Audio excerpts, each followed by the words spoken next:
My stepson told me, "You're not my real dad. Just keep paying." At his college acceptance dinner, my wife nodded. They came home expecting a celebration.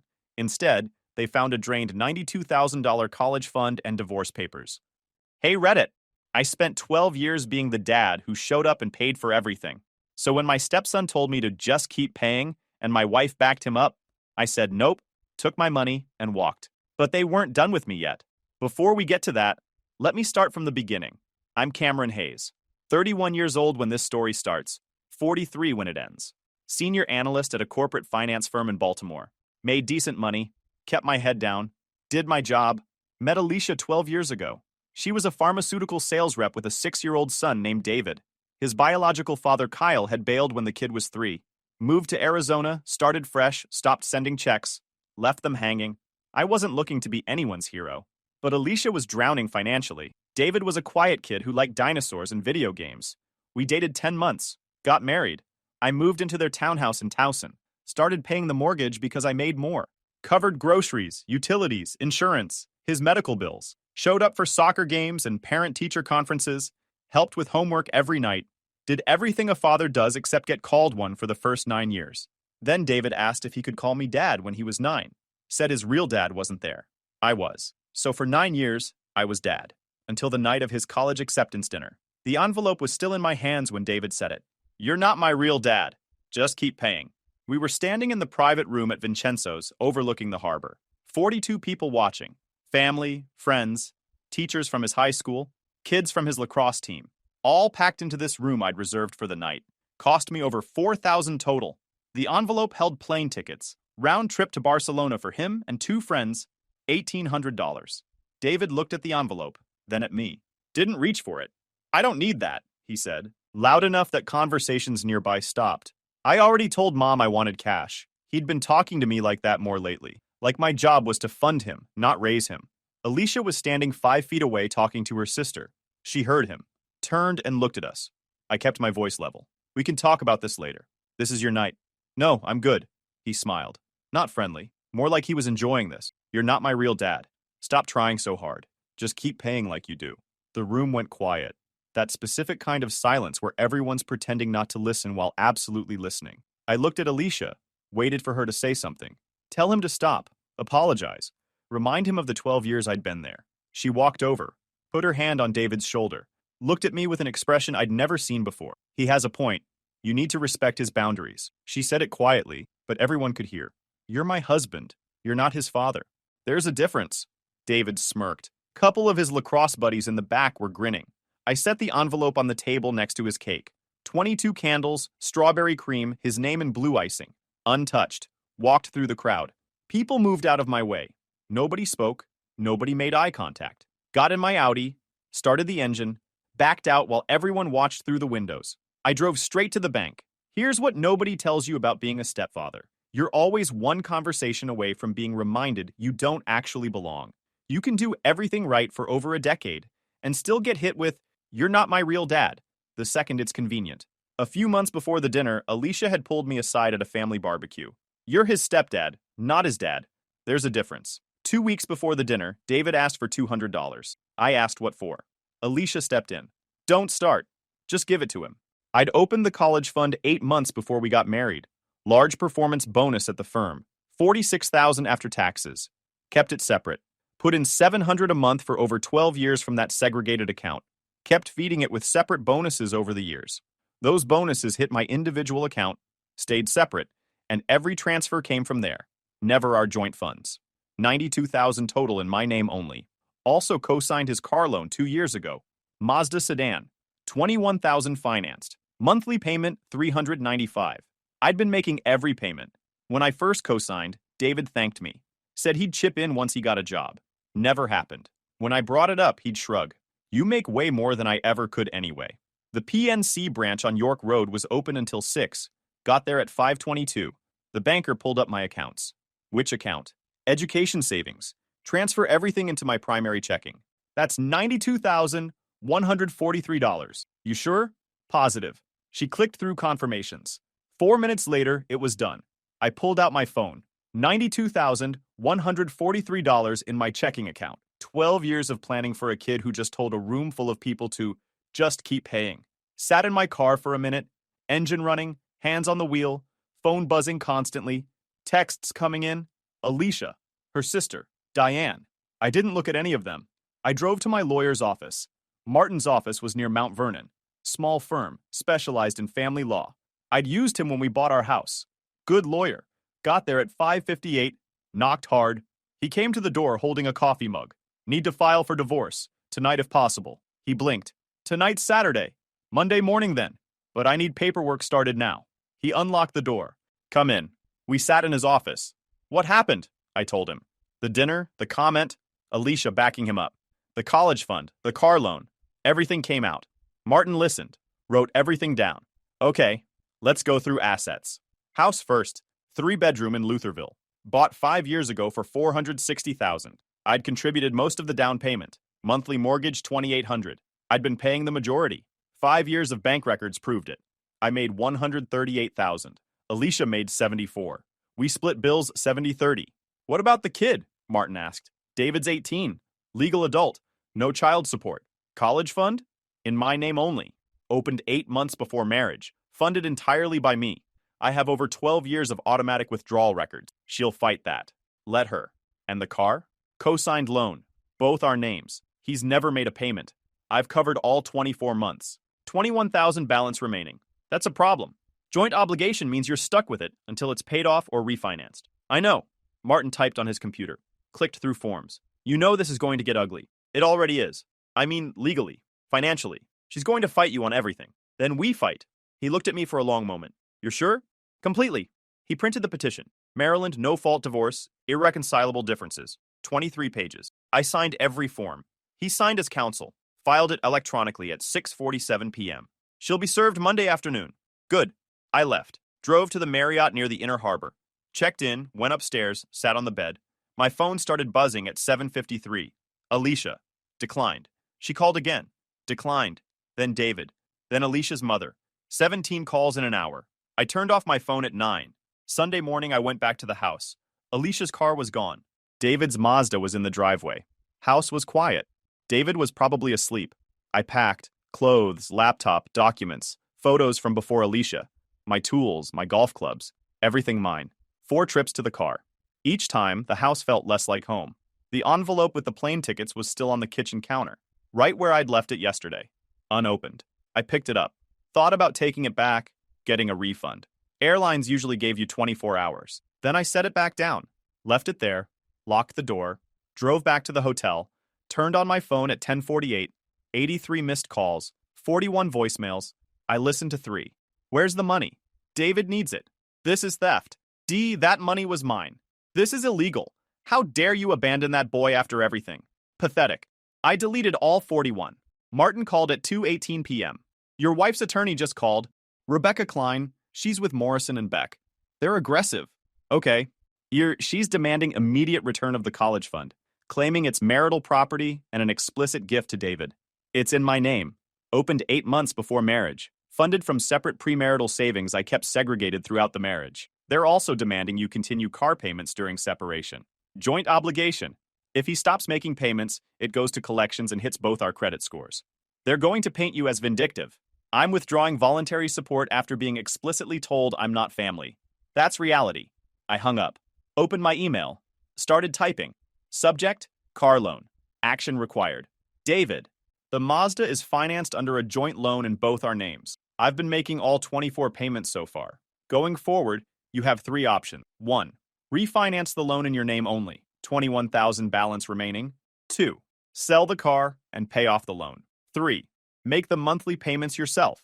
$395, due on the 15th. If no action is taken and payments are missed, the loan goes to collections, damaging both our credit scores. Choose one option by Friday. I sent it. Forwarded it to Martin. Then I blocked Alicia and David's numbers. 2 hours later, Martin called again. You're not going to believe this. What? David posted a video. What video? From last night. At the dinner. Someone recorded it with their phone. It's on Instagram, TikTok, everywhere. They're saying it's gone viral across platforms. Over 50,000 views already. My stomach dropped. What's in it? You handing him the envelope. Him saying you're not his real dad. The whole exchange. But here's the thing. It's edited. Cuts off right before your wife says anything. Makes it look like you caused a scene and stormed out over nothing. Are you serious? Dead serious. Comments are brutal. People calling you controlling, insecure, fragile. Someone tagged your firm's official account. I pulled up Instagram on my phone, found David's profile. The video was right there, 43 seconds long. Just me handing him the envelope, him saying I'm not his real dad, me setting it down and walking out. No context, no audio of Alicia backing him up, no audio of him telling me to just keep paying. Caption: when your stepdad makes your college acceptance dinner about himself? Comments were vicious. Imagine being this insecure. Guy can't handle a teenager's boundaries, so he throws a tantrum at the kid's own party. Step-parents who do this are the worst. 732 comments. Shares multiplying every time I refreshed. Someone had made it a meme already. Another account did a reaction video with exaggerated shock faces. The algorithm was eating it up. This upload on Instagram was climbing fast. I watched it go from 16,000 to 18,000 while I stared at the screen. Refreshed again. 20,000. 22,000. People were discovering it in real time. My firm's account was tagged in 18 replies. People calling for me to be fired, saying I was unstable, saying someone like me shouldn't work with clients. You still there? Martin asked. Yeah. Don't respond. Don't engage. Let it die down. Anything you say will make it worse. People think I'm some controlling psycho who couldn't handle a kid setting boundaries. I know. But responding proves their point. Stay quiet. Let your lawyer do the talking. I hung up, sat there staring at my phone. Someone knocked on my hotel door at 4:30 p.m. I looked through the peephole. Tom. My buddy from the firm. Senior partner, known him 8 years. Good guy. We'd grab lunch every couple weeks. Talked about work, life, sports. I opened the door. Hey man, he said. Didn't smile. Can I come in? Yeah. He sat in the chair by the window. I sat on the bed. Could tell he didn't want to be here. This wasn't a social call. Saw the video, he said. It's edited. Doesn't show the whole thing. I know, but it's making the rounds. Clients are asking about it. HR got 3 emails this morning. One from a client's wife demanding we remove you from their account. My chest tightened. What are you saying? I'm saying take some time off. Paid leave. Let this blow over. Come back in 2 weeks when people have moved on. You're benching me because my stepson posted an edited video. I'm protecting you and the firm. This kind of attention is bad for business. You know that. He wasn't wrong. I did know that. Still felt like getting punched in the throat. Fine, I said. Good. Take care of yourself. Let me know if you need anything. He left. I sat there in that hotel room until the sun went down. My phone buzzed. Email from David. I opened it. Subject: you owe me this. The tuition enrollment confirmation deposit for University of Maryland is due this Friday. $400. Deadline is May 8th. If it's not paid, I lose my spot. First tuition bill installment is due May 15th. Another $4,800. Orientation fee is $300. Due June 1st. If you don't pay these, I lose everything. My acceptance, my housing, my whole future. So do the right thing. This isn't about us. This is about my education. You can't punish me for setting boundaries. Stop being selfish and think about someone other than yourself for once. David. I stared at the email for a full minute. Then I forwarded it to Martin with one sentence. Evidence of ongoing financial coercion. Typed one sentence back to David. Not your father, not your bill. Blocked the email address. Thought about 12 years of showing up for every single thing. Soccer games, school plays, doctor appointments, homework help, birthday parties, holidays, vacations. 12 years of being there when his real father wasn't. 12 years summed up in 43 edited seconds and a demand for $400 by Friday. Monday morning, email from the bank. Subject line, loan payment. Past due, action required. Opened it while sitting on the edge of the hotel bed. Coffee from the lobby in my hand. Still tasted like cardboard, but at least it was hot. The car payment was due on the 15th. Today was the 20th, 5 days late. First missed payment in 2 years. My credit score would take a hit in 30 days if it wasn't resolved. I'd sent the email to David on Sunday. Gave him 3 options. He'd chosen none of them. Hadn't even responded. I called Martin. The car payment's late, I said. You stopped autopay? Sunday night, after I sent the email. Autopay was scheduled to draft on the 20th. I shut it off before it could process. And he hasn't responded? Nope. Which means in 25 days it goes to collections. Both our credit scores tank. Do you want to just pay it and sue for reimbursement later? No. Your credit score is going to take a hit too. I know. But mine can recover. I have 13 years of perfect payment history, 0 debt besides the mortgage, high income. I'll be fine. Him? He's 18 with no credit history, except this one loan. A collections notice will destroy him for years. Maybe he'll learn something from it. You're playing hardball. I'm not playing at all. I'm done. Silence on the other end. Then, okay, your call. Alicia was served at noon. Process server went to her office. Martin called to confirm. Her lawyer wants mediation. No. Rebecca filed an emergency motion that afternoon, requesting the court freeze my bank accounts, claiming I'd hidden marital funds. Martin called. Did you see the motion? Just got the email. They're arguing the fund is marital property. They want it frozen. It's in my name. Opened before marriage. Funded from separate premarital savings I kept segregated. They'll argue verbal promise and intent. Let them. I have documentation. It's separate property. You're risking everything. Or I could win. He was quiet. Okay. Emergency hearing is Wednesday. Can you be there? Absolutely. Wednesday morning. Emergency hearing. Baltimore County Circuit Court. Judge Mendez presiding. Small courtroom. Just us, the lawyers, a bailiff, and a court reporter. Rebecca went first. Stood up. All business. Expensive suit. Your Honor, this is financial manipulation and retaliation. Mr. Hayes withdrew $92,000 from what was clearly intended as a college fund for his stepson, immediately after a minor disagreement at a family dinner. This is vindictive and punitive. Your Honor, Martin stood up. The account in question was opened 8 months prior to marriage, is held solely in my client's name, and was funded exclusively through premarital savings he kept separate throughout the marriage. There is no legal basis to claim it as marital property. But it was intended for the child, Rebecca said. Mrs. Hayes will testify that Mr. Hayes explicitly stated the money was for David's college education. Intent is not the same as completed gift, Martin countered. The account remained in Mr. Hayes's name with no beneficiary designation. He retained full control. It's separate property. Judge Mendez looked at me. Mr. Hayes, did you tell your wife and stepson that this money was for college? I stood. Yes, Your Honor, when I thought I was his father. And what changed? At his college acceptance dinner, in front of 42 witnesses, he told me I'm not his real father and to just keep paying. My wife agreed and told me to respect his boundaries. I was explicitly told I'm not family. I pulled out a folder. Martin had prepared it. Bank statements showing years of systematic transfers from my premarital savings. Slid it across to the judge. All mine, Your Honor. Separate property. Judge Mendez reviewed the documents. Made notes. She flipped through the statements. Year after year of transfers from the same personal account. Looked up at both lawyers. Counselor Rebecca, when was the account opened? 8 months before marriage, Your Honor, but... And the contributions came from what source? Martin stood. A performance bonus Mr. Hayes received before the engagement, Your Honor. Kept in a separate account, never commingled with marital funds. The judge tapped her pen. Reviewed the statements again. I'm inclined to agree this appears to be separate property, but I want to be thorough given the amounts involved. She looked at Alicia. Mrs. Hayes, is it accurate that you told Mr. Hayes he's not your son's father? Alicia stood. She dressed carefully. Modest blouse, minimal makeup, hair pulled back. Your Honor, I was trying to respect my son's emotional boundaries. Did you say those words? Yes or no? Alicia hesitated. Yes, but... And did your son tell Mr. Hayes to just keep paying? He was upset. Yes or no? Yes. The judge made more notes. Looked at Rebecca.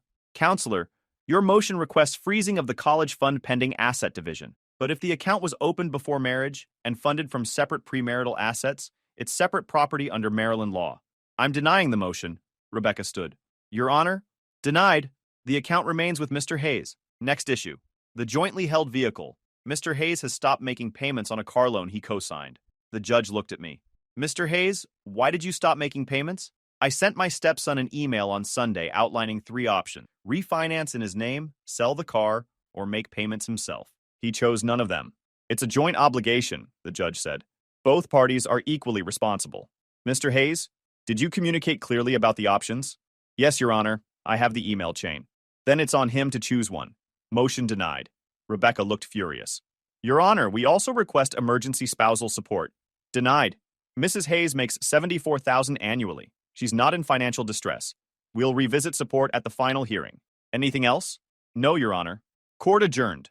I walked out of that courtroom feeling something I hadn't felt in days. Relief. Martin caught up with me in the hallway. That went better than expected, he said. She saw it. Judge Mendez is good.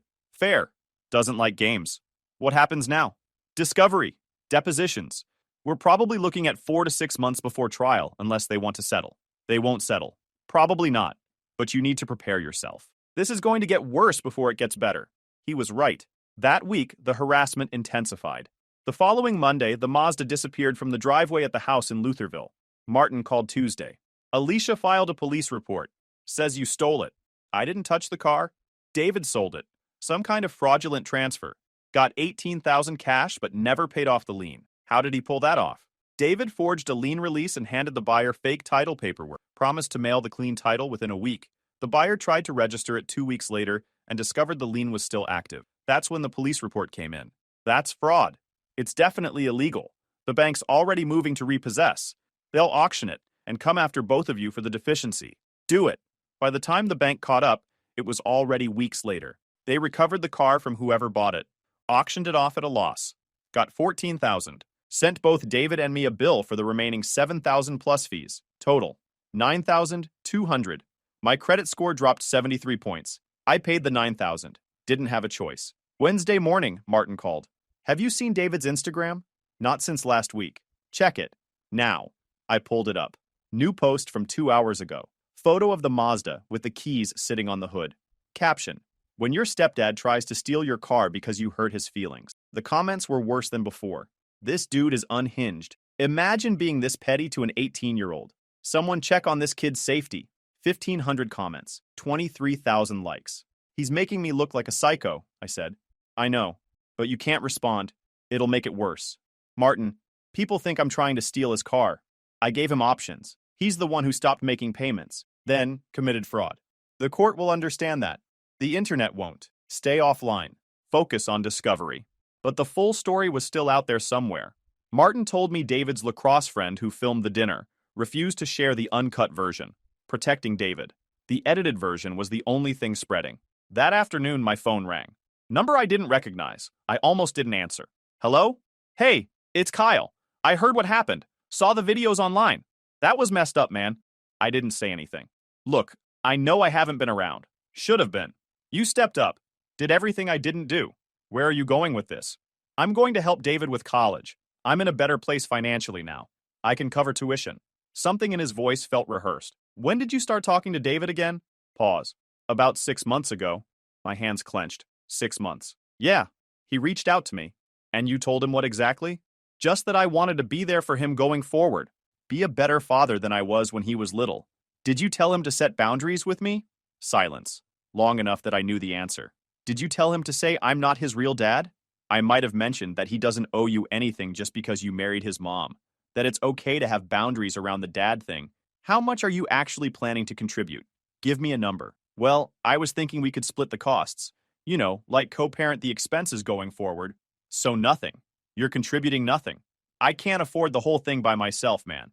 I've got my other kids, child support payments, the mortgage in Phoenix. Money's tight, but I can help with some of it. Don't call me talking about stepping up when you're doing exactly what you always do. Disappearing when it costs you something real. I hung up, sat there shaking. 6 months of coaching, 6 months of manipulation, and I hadn't known any of it. Something changed that week. Someone sent Martin a screenshot. Text chain between David and Kyle. The angle was wrong, like someone had photographed it over David's shoulder. Alicia's sister Jennifer, apparently. She'd found it on David's laptop when she was helping him move. Had an attack of conscience. Kyle, just be clear with him. You have a real dad. You don't owe him anything. David, should I say it at the dinner? Kyle, perfect timing. Lots of witnesses. He'll look bad if he reacts. Just say you appreciate what he's done, but you need boundaries, and that he should keep supporting you financially, because that's separate from the relationship stuff. David, word for word like that? Kyle, your words, but yeah. Make it clear. He's not your dad, but he should keep paying. I'll cover college once you're free of him. Promise. David, thanks, Dad. This means a lot. The timestamp. 6 days before the dinner. Where did you get this? I asked Martin. Jennifer sent it. Apparently felt guilty. This is proof. This is evidence Kyle coached him. Premeditated the entire thing. Promised college money he never intended to pay. Can we use this? In court? Absolutely. This shows coordination and intent to exploit you financially. I sat there staring at the screenshot. 6 days before the dinner. They'd planned the whole thing. Discovery, depositions, document requests, 3 months of legal warfare. Martin billed me $34,000. I had to take a loan. My credit score hit 612. Couldn't finance anything. Couldn't rent a decent place. Burned through my savings. The $92,000 from the college fund kept me alive, but it was draining fast. Job market was brutal. First interview. The hiring manager's assistant pulled up my name on her phone during the interview. Saw the video. Interview ended 20 minutes early. Second interview, they told me they'd gone with another candidate before I even left the building. Two companies rescinded offers after background checks, citing concerns about judgment and brand representation. I was running out of money and options. September rent was due. October after that. Lawyer bills piling up. Living on what was left of the college fund and watching it drain faster than I'd planned. But I showed up for trial.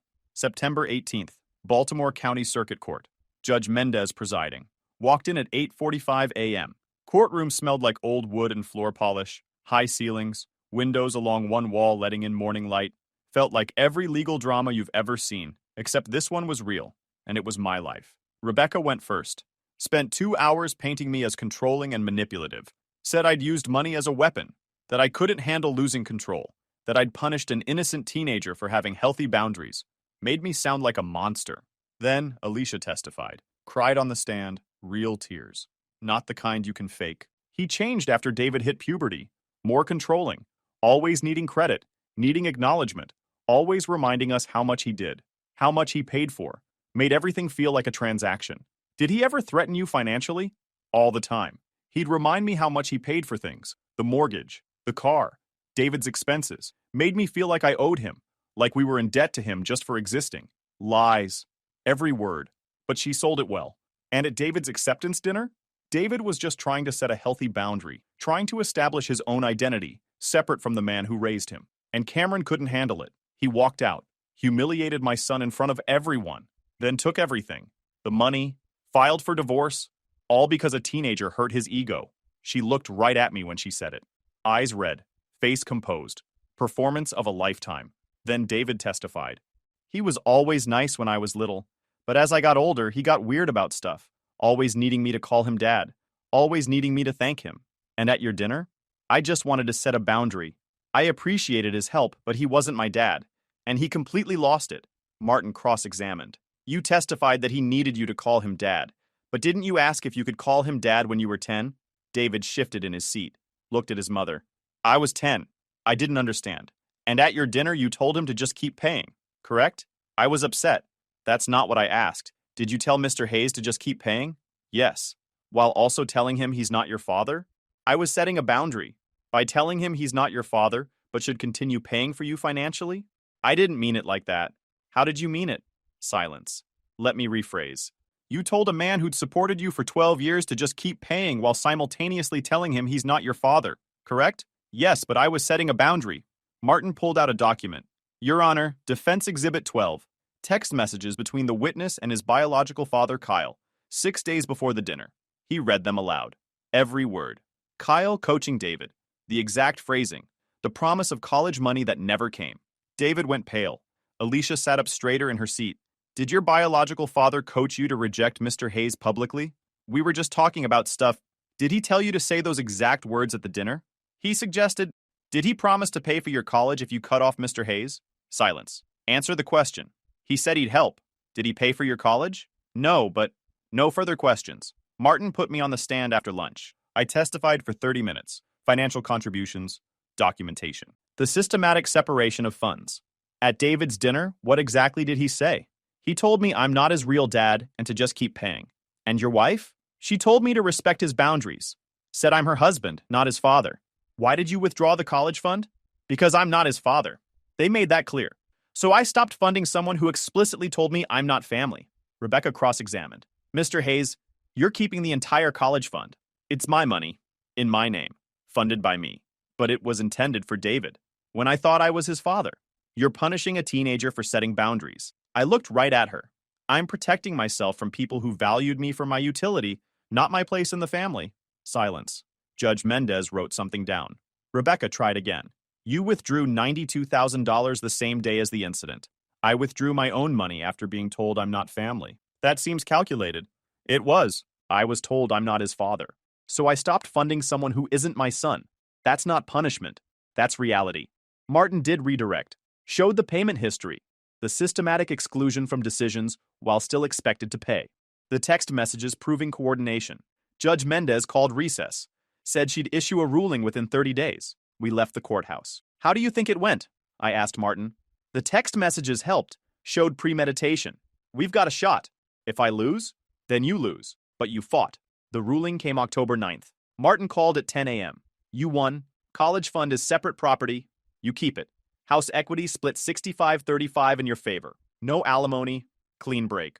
I won. Judge saw through their narrative, called David's conduct entitled and manipulative, said Alicia was complicit.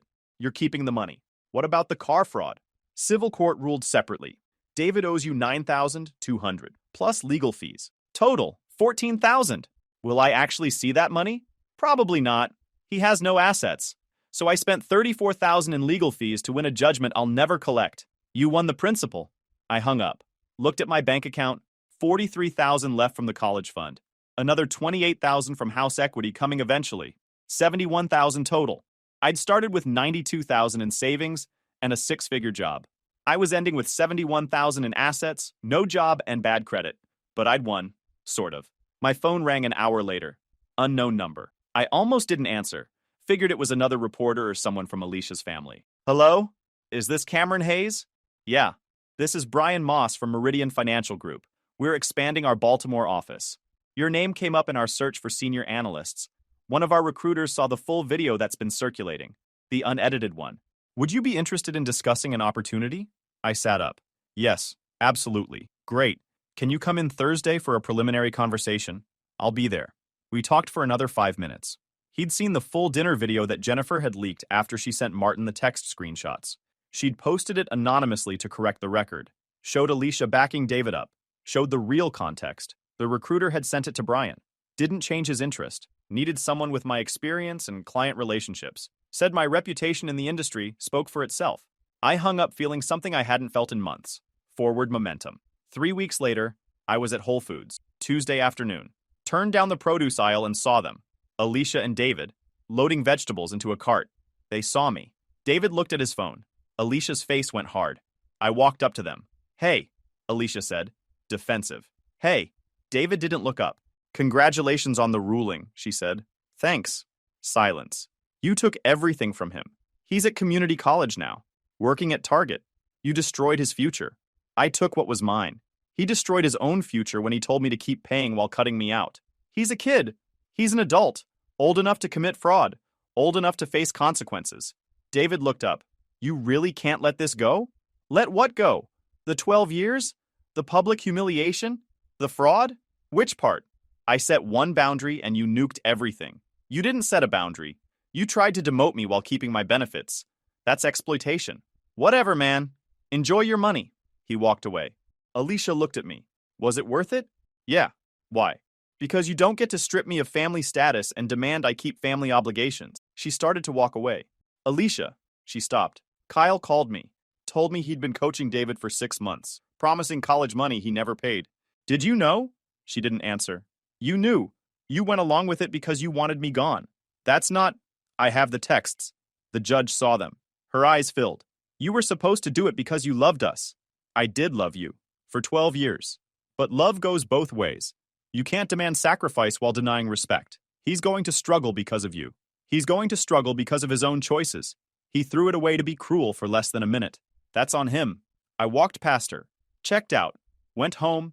Sat in my new apartment that night. 1 bedroom in Canton. Fresh start. Job lined up. Brian Moss had called. They wanted me. Starting in 2 weeks. $85,000 to start. Not what I'd made before, but it was forward momentum. Credit score already back up to 647. Getting better every month. $71,000 in assets. New job. New apartment. Life rebuilding itself piece by piece. I'd paid a real price. Lost job. Lost credit. Lost 9 months and $34,000 in legal fees. But I'd won something too. Self-respect. They'd tried to keep me as a wallet while stripping me of family status. When I refused, they tried everything to break me. Edited videos. Legal warfare. Family ambushes. Harassment. None of it worked because I'd learned something. Something I wish I'd figured out sooner. You're either valued as a person or you're not. And if you're not, the only move is to walk away and let them feel the weight of what they took for granted. David wanted his real father. He got him. Kyle didn't pay, didn't help, didn't show up. Alicia wanted to respect her son's feelings. She got to watch him struggle through community college while working retail. Me? I got my self-respect back. Got a second chance. Got to rebuild on my own terms. Was it worth it? Every single penny. Guys, we are so close to hit 100,000 subscribers on this channel. If you are not subscribed to the channel, please consider subscribing. It really helps hit that 100,000 mark. Thanks for making this dream come true.